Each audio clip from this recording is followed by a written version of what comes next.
Over the past month, I've read quite a bit. More than I ever have really before. I used to read when I go to college on the light rail. I'd read like on the way to school and on the way back, but I've never read like a lot in a row. So over the past 2 weeks or so, I've read 4 books, and they're all in the same series, I guess you could say.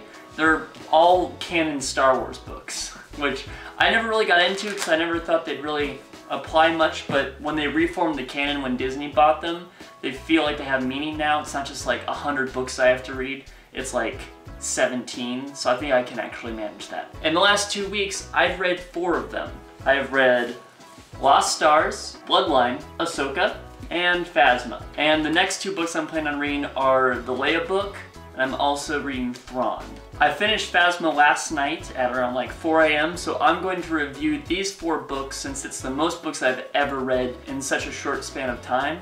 So I feel like that's something new I accomplished, and I'm pretty proud of it. We have Lost Stars. This one, what are you doing, kitty? You're ruining me. Now this was really, really good. It's kind of posed as a young adult novel, which kind of discourages me and maybe other people because they're like, well, I want to read a kid's book. It's not a kid's book. It's actually extremely well written.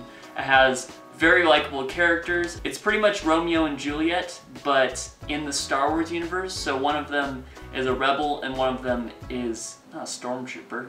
An Imperial? An Imperial. And it sounds kind of cheesy when you say it that, but they have a really strong opening together and then they split off and kind of meet throughout the story after that. And it takes place a little before A New Hope and goes all the way to the Battle of Jakku about a year after Return of the Jedi. I would highly recommend this one. I think this one is my favorite of the 4. I know it's the first one I read, but it's really good. It may come off as a romance novel at times, but it's written so well that it's not like a book you grab off the shelf with like a shirtless dude holding a chick or something like that. I mean, I guess it could be that. What would it be? It could be a cool alternate cover. I think this is a really good book, and I recommend it to anyone if they want to get started in the books for Star Wars. So there's book 1.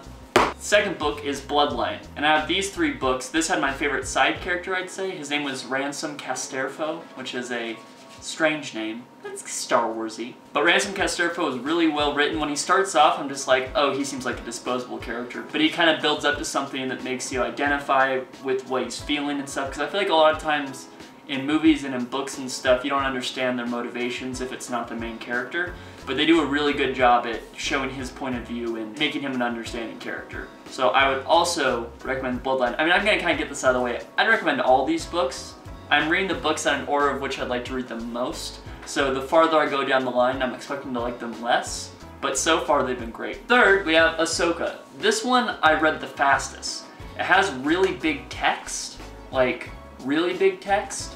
It also has, like, if you can see, there's like little gray lines in the book, and each of those is kind of like a little intermission that cuts back to a time in the past. And it can be Ahsoka, or sometimes they go back to other characters, which kind of caught me off guard, because the first 3 it's like, oh, this is all Ahsoka, and then it's just like, out of nowhere, you're like, I didn't even think they write for this character. But this book does have one of the storylines that they cut from the Clone Wars TV show in like one of the gray lines. It's like 3 pages. They also continue her story, say how she got her lightsabers. It's really well written, and the character holds up completely and makes me like her a lot more. But the story location and how it takes place and the implications of it are pretty localized to this one part of the galaxy. So I think it's a great story. I read it really, really fast. I read it in 3 days when I wasn't really like trying to blaze through it. I would recommend Ahsoka as well. It's very easy to read and it's very fun. And then last night I finished Phasma. So the book is about Phasma, but it does not take place from her point of view. It's actually almost told as a legend,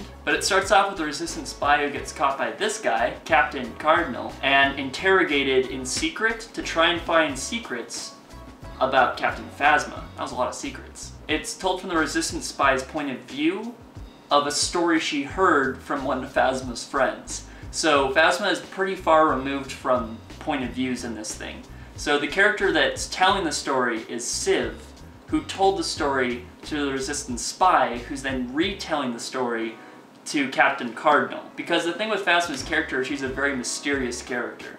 And so to tell her story as if it's a legend, as if you still don't really know much about her, and just how badass she was during this time in the book, it kind of keeps that mystery alive as opposed to being like, It's Gwendolyn Christie under the mask. Isn't that crazy? But I think this story was the one that was most unlike a Star Wars story would typically be. In terms of location, the characters that are involved with it, it was almost like a Mad Max story in the Star Wars universe. It dives into a lot of her motivations and why she did what she did in The Force Awakens. Not so explicitly as it like, this is what happened, but kind of explained her mindset and why she would do something like that. So I recommend Phasma quite a bit as well.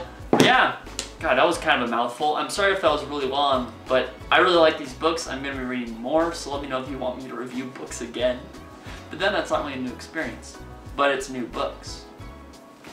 There's a little gray area there. Thank you for watching this. Let's see what we do tomorrow.